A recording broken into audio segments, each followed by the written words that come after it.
Student, we are back with another video. आज हम लोग पढ़ने वाले value of supply, another concept of GST. Value of supply हम कैलकुलेट करते हैं for the purpose of calculation of GST की जीएसटी किस पे निकालना है, तो हमें वैल्यू ऑफ सप्लाई की रिक्वायरमेंट होती है। तो इसके अंदर कुछ एडजस्टमेंट्स हम करते हैं। जो हमारे पास ट्रांजैक्शन वैल्यू होती है, हम उसमें से कुछ एडजस्टमेंट्स करेंगे, जिसका हम शॉर्ट फॉर्म यहाँ पर लेंगे ओटिस आईडी। ओटिस आईडी का मतलब फर्स्ट जो है दैट इज सप्लायर्स ऑब्लिगेशन। जहाँ पर भी जीएसटी मीन्स जहाँ पर भी पेमेंट करना पड़ता है रेसिपिएंट को on the behalf of the supplier, तो supplier may need to incur various expenses in order to make a particular supply of goods and services. If the customer makes direct payment of such sum of liability to the third parties, it would still form part of the value of supply। तो जहाँ पर भी recipient को third party को payment करना पड़ता है as a condition of the sale of such supply, that's why वो जो है वैल्यू ऑफ सप्लाई का पार्ट बन जाएगा, जहाँ पर रिसिपिएंट ने सप्लायर के बिहाफ में कोई पेमेंट की है। नेक्स्ट हमारे पास है T, that is taxes. Taxes other than GST, मतलब टैक्सेस जो है आपको लेना है यहाँ पर जीएसटी के अलावा कोई भी टैक्सेस है वो सारे के सारे ट्रांजैक्शन वैल्यू के पार्ट बन जाएंगे। सिर्फ जो टैक्सेस जो जीएसटी से रिलेटेड है, जीएसटी और जीएसटी कंपनसेशन से, उनको छोड़ दो, बाकी सारे जो है लाइक सेंट्रल एक्साइज ड्यूटी, तंबाकू के अंदर जो है तंबाकू की सेल पे सेंट्रल एक्साइज ड्यूटी लगती है, तो वो उस पर ट्रांजैक्शन वैल्यू का पार्ट बन जाएगा। नेक्स्ट इज हमारे पास आई है। I stands for the incidental expenses. कोई भी अगर आपके खर्चे इंसिडेंटल खर्चे हुए लाइक कमीशन के, पैकिंग चार्जेस वगैरह, वो सारे before or at the time of the जो है यहाँ पर डिलीवरी ऑफ द सर्विसेज, तो that must be added to the value. Next जो एस है that is for subsidy. Subsidy के अंदर हम लोगों को यहाँ पर कोई भी पैसा जो मिल रहा है एक्सेप्ट ऑफ सेंट्रल गवर्नमेंट और स्टेट गवर्नमेंट, सेंट्रल और स्टेट गवर्नमेंट वाला ऐड नहीं करना है। क्लियरली सुनो, सेंट्रल और स्टेट गवर्नमेंट वाला ऐड नहीं करना है। उसके अलावा अगर आपको कहीं से भी सब्सिडी मिल रही है तो वो ट्रांजैक्शन वैल्यू का पार्ट बन जाएगा। And second last is interest, late fee, penalty for the delayed payment. अगर आपके पास कोई भी इंटरेस्ट लेट फीस और अगर कोई भी पेनल्टी आती है फॉर द डिलेड पेमेंट, तो वो भी यहाँ पर जो है बन जाएगा पार्ट ऑफ ट्रांजैक्शन वैल्यू। अगर डेबिट नोट आपका इन केस अगर आता है supplementary invoice issued by the supplier to the recipient, तो that additional consideration in the form of interest, तो प्लस एप्लीकेबल जीएसटी वहाँ पर आ जाएगा।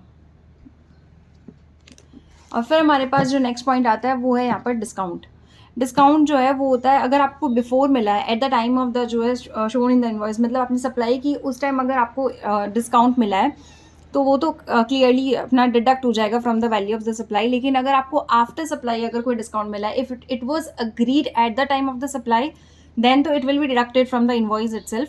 लेकिन अगर वो अग्रीड नहीं था और बाद में अगर आया है, तो इन दैट केस आपको यहाँ पर कुछ एडजस्टमेंट करना पड़ेगा, क्योंकि अगर वो पहले से अग्रीड था, बाद में आपको अगर डिस्काउंट मिल रहा है, तो एक तो क्या होगा कि आपको इशू किया जाएगा क्रेडिट नोट इशू किया जाएगा, मतलब सप्लाई की लाइबिलिटी जहाँ पर कम होगी वहाँ पर रिसिपिएंट का प्रोपोर्शनेट आईटीसी को भी कम कर देंगे।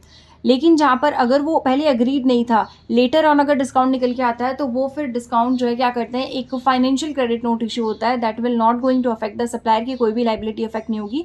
आपको आईटीसी तो रिवर्स करना पड़ेगा रिसिपिएंट का, लेकिन सप्लायर की लाइबिलिटी अफेक्ट नहीं होगी उस तरह के क्रेडिट नोट से।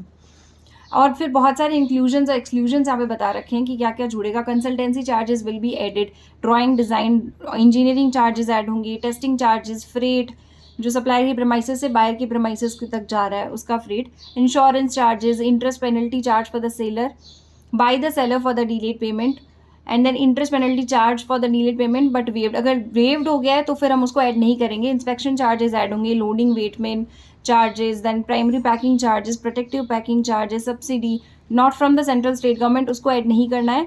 और अगर कोई अदर पर्सन दे रहा है तो yes it will be added. Taxes, duties, levies separately charge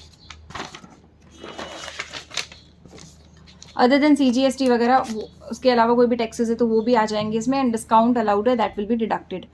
फिर हमारे पास यहाँ पे रूल्स बता रखे हैं कि रूल्स 27 से 35 जो बात करता है कि हम लोग कैसे ट्रांजैक्शन वैल्यू को आइडेंटिफाई करेंगे। तो अगर हमारे पास अगर कंसिडरेशन इन्वॉल्व है इन the form of money and non money और मनी फॉर्म के अंदर अगर है, तो फिर उसके अंदर क्या करेंगे हम।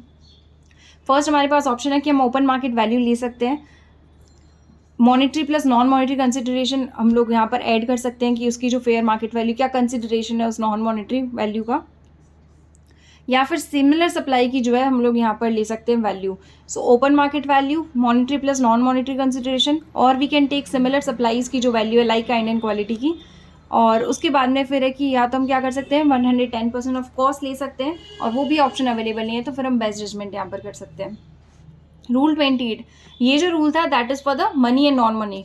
रूल 28 बोलता है कि अगर डीम डिस्टिंक्ट पर्सन्स के बीच में अगर हो रहा है अदर देन एजेंट, अगर ट्रांजैक्शन डीम डिस्टिंक्ट पर्सन्स के बीच में हो रहा है अदर देन एजेंट, तो उस केस में हम कैसे वैल्यू आइडेंटिफाई करेंगे। तो पहला ऑप्शन हमारे पास यहाँ पे रहता है कि अगर उसको फुल आईटीसी अगर मिल रहा है, रेसिपिएंट अगर एलिजिबल है फॉर फुल आईटीसी के लिए, तो सबसे पहले हम यही चेक करेंगे, अगर फुल आईटीसी मिल रहा है तो हम इनवॉइस वैल्यू को ही ओपन मार्केट वैल्यू मान लेंगे।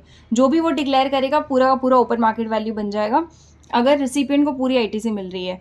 लेकिन अगर नहीं मिल रही है तो फिर क्या करेंगे, जो वो सप्लाई करेगा एक अनरिलेटेड पर्सन को आगे जो सप्लाई करने वाला है, जैसे मुझे ए है, एक ए और बी डीम डिस्टिंक्ट पर्सन है, ए बी को सप्लाई कर रहा है, हम इसकी वैल्यू जानने के लिए क्या करेंगे, बी अपने जो अनरिलेटेड कस्टमर्स को सप्लाई कर रहा है उसका 90% वैल्यू जो है will be taken as invoice value. और अगर हमारे पास ओपन मार्केट वैल्यू एंड ये जो वैल्यू अनरिलेटेड पर्सन वाली दोनों अवेलेबल है, तो whichever is lower will be taken as invoice value. अगर ये भी अवेलेबल नहीं है हमारे पास, तो हम उसके बाद हम क्या कर सकते हैं, ओपन मार्केट वैल्यू ले सकते हैं, सिमिलर सप्लाई की जो वैल्यू है वो ले सकते हैं, और वो भी नहीं है तो फिर रूल 30 के अंदर जाकर 110% ऑफ कॉस्ट और आइदर रूल 31 के पास जाओ, बेस्ट जजमेंट कर लो। So this is the how we can come to the transaction value. Rule 29 बोलता है कि एजेंट, अगर एजेंट से गुड्स मिल रहे हैं, रिसीव हो रहे हैं, तो उस केस में पहले हमारे पास है कि वो अनरिलेटेड पार्टी को जो बेचने वाला है उसका 90% वैल्यू ले सकते हो, वहाँ से कैलकुलेट नहीं हो रहा तो रूल 30 के पास 110% ऑफ द कॉस्ट, और रूल 31 के पास बेस्ट जजमेंट। रूल 30 वही बोलता है कि आपको कॉस्ट डिटरमाइन करनी है एंड देन उसका 110% कर देना है। सो 110% of cost of production will become the transaction value of any supply. And 31 residual method की बात करता है, जो कि अगर आपको रूल 27 से 30 से अगर नहीं निकल रहा है तो फिर आप बेस्ट जजमेंट लगाकर निकाल सकते हो। फिर रूल 31A की बात करते हैं। लॉटरी बेटिंग गैम्बलिंग के केस में यहाँ पर क्या बता रखा है कि आपके पास सीधा सीधा यहाँ पर 28% रेट कर दी गई है कि आप 28% यहाँ पर लगाओगे। सिर्फ आपका जो रहेगा लॉटरी के केस में इंक्लूसिव ऑफ जीएसटी आएगा, that is face value of ticket उसका 100 डिवाइड बाई 128, या फिर नोटिफाइड प्राइस जो है whichever is higher will be taken, और बाकी जो बैटिंग गैमलिंग हॉर्स रेसिंग वगैरह ये एक्सक्लूसिव ऑफ जीएसटी आएंगे। यहाँ पर भी आपको 100% of the face value or amount paid to totaliser whichever is higher लेना है। नेक्स्ट है रूल 32। रूल 32 बोलता है कि आपकी जो सप्लाईज हैं लाइक फॉरेन करेंसी की या फिर मनी चेंजिंग की, देन एयर ट्रेवल एजेंट, ये सारी जो सर्विसेज हैं उनके रिस्पेक्ट में, ये सारी सप्लाईज के रिस्पेक्ट में आपका बता रखा है कि ट्रांजैक्शन वैल्यू कैसे लेना है। तो in case of foreign currency आपके पास दो ऑप्शन है। पहला ऑप्शन जो है दैट इज आप क्या कर सकते हो, अगर आपके पास बाइंग या सेलिंग रेट अगर आपके पास अवेलेबल है, आरबीआई का रेफरेंस रेट अगर पड़ा है तो बाइंग एंड सेलिंग रेट में से आरबीआई का रेफरेंस रेट माइनस करना है and then total units of currency से मल्टीप्लाई करना है। अगर आरबीआई का रेफरेंस रेट नहीं अवेलेबल है तो आप 1% of gross amount of currency exchange ले सकते हो। इफ़ द करेंसी एक्सचेंज अगर INR के अंदर नहीं तो दोनों करेंसीज के अंदर निकालो, विच एवर इज लोअर का 1% आप यहाँ पर ले लो। एक मेथड तो आपके पास ये है। दूसरा मेथड है कि अप टू 1 लाख तक you can take 1% of the gross amount exchange, जिसका मिनिमम प्राइस कम से कम आपको 250 तो लेना ही है। अगर 1 लाख 1 से लेकर 10 लाख तक है तो फिर उसका 1 लाख का 1% एंड रिमेनिंग अमाउंट का 0.5%, एंड 10 लैक्स 1 के ऊपर है तो इन दैट केस आपको पहले वाले लेने हैं, उसके बाद में 0.1% जो रिमेनिंग अमाउंट का है वो निकालना है। सब्जेक्ट टू मैक्सिमम यहाँ पर सिर्फ 60,000 ही अमाउंट हो सकती है। नेक्स्ट हमारे पास रूल 32(3) है। इसके अंदर बता रखा है अगर आपकी बुकिंग हो रही है टिकट्स की एयर ट्रेवल से, एयर ट्रेवल एजेंट का बता रखा है, तो अगर डोमेस्टिक बुकिंग्स है तो 5% ऑफ बेसिक फेयर, और अगर इंटरनेशनल बुकिंग्स है तो 10% ऑफ बेसिक फेयर आपका ट्रांजैक्शन वैल्यू बन जाएगा। फिर है लाइफ इंश्योरेंस बिजनेस की बात करते हैं। लाइफ इंश्योरेंस बिजनेस की बात करते हैं तो एंटायर आपका जो अगर रिस्क कवर है, हम यहाँ पर सिर्फ रिस्क कवर की बात करने वाले हैं। रिस्क कवर है तो एंटायर अमाउंट आपका क्या बन जाएगा, entire premium will be transaction value. लेकिन अगर आपका उसमें रिस्क कवर के साथ साथ अगर आपका इन्वेस्टमेंट पार्ट भी आ रहा है तो आपको क्या करना है, जितना भी अमाउंट एलोकेटेड है फॉर इन्वेस्टमेंट वो माइनस कर देना है, तो बचा हुआ आपका जो हो जाएगा transaction value. But in case आपका अगर नहीं इंटीमेटेड है कि मतलब टोटल अमाउंट है, you haven't given classification regarding risk and the investment, in that case आप यहाँ पर 10% ऑफ सिंगल प्रीमियम ले सकते हो। और अगर वन टाइम पॉलिसी है तो अगर आपको इंटीमेटेड नहीं है इन्वेस्टमेंट का अमाउंट और other than single premium policy, in that case 25% of premium for the first year and 12.5% for the remaining years, second and subsequent years के लिए हो जाएगा। देन हमारे पास buying and selling of the second hand goods है। Second hand goods के case में हम क्या करेंगे, सेकंड हैंड केस गुड्स का अगर केस है तो selling price minus buying price लेंगे। कोई भी आईटीसी आपको परचेज पे नहीं मिला होना चाहिए। This is how we calculate. अगर नेगेटिव वैल्यू आएगी तो हम इग्नोर कर देंगे। एंड परचेज वैल्यू जो एंड दिस इज द, ये दोनों अलग अलग केस हैं। फर्स्टली तो हमने बता देखा है कि selling price minus buying price यहाँ पर ले लेंगे और आपको आईटीसी जो है वो नहीं मिला होना चाहिए। और अगर रीपर्चेज गुड्स हैं, परचेज प्राइस में से हम 5% पर quarter part of the quarter जो है माइनस कर देंगे from the date of purchase till the date of disposal. Then हमारे पास है कूपन और वाउचर की बात करते हैं, तो जो भी रिडीमेबल अमाउंट होगी इसके against the voucher that will be the transaction value and yes. Then हम रूल 33 पे आते हैं, that is pure agent. Pure agent की मतलब कंडीशंस जो होती हैं to be for being a pure agent, 4 condition satisfy करनी होती है। Firstly there is a contractual agreement enter between the pure agent and the recipient of the supply. Means recipient उसको allow करता है to act as a pure agent in the course of the supply of the goods and services. But pure agent जो है ना ही कोई interest hold करेगा, ना ही कोई टाइटल होल्ड करेगा किसी भी तरह के गुड्स के अंदर। एंड लास्ट है दैट इज ओनली उसको एक्चुअल अमाउंट ही मिलेगी, उसने जो अपनी एडिशनल सर्विसेज दी हैं, अपनी एडिशनल सर्विसेज दी हैं अलग से, और उसको सिर्फ उसी के लिए जो है पैसा मिल रहा है। So these are the 4 conditions, like contractual agreement, ना ही कोई इंटरेस्ट है, ना ही कोई उसका जो है क्या बोलते हैं टाइटल उसने होल्ड कर रखा है, और वो उसको सेपरेट अमाउंट रिसीव हो रही है एडिशनल सर्विसेज जो उसने प्रोवाइड किए हैं उसके लिए। होगी टुवर्ड्स द ये प्योर एजेंट बनने के लिए।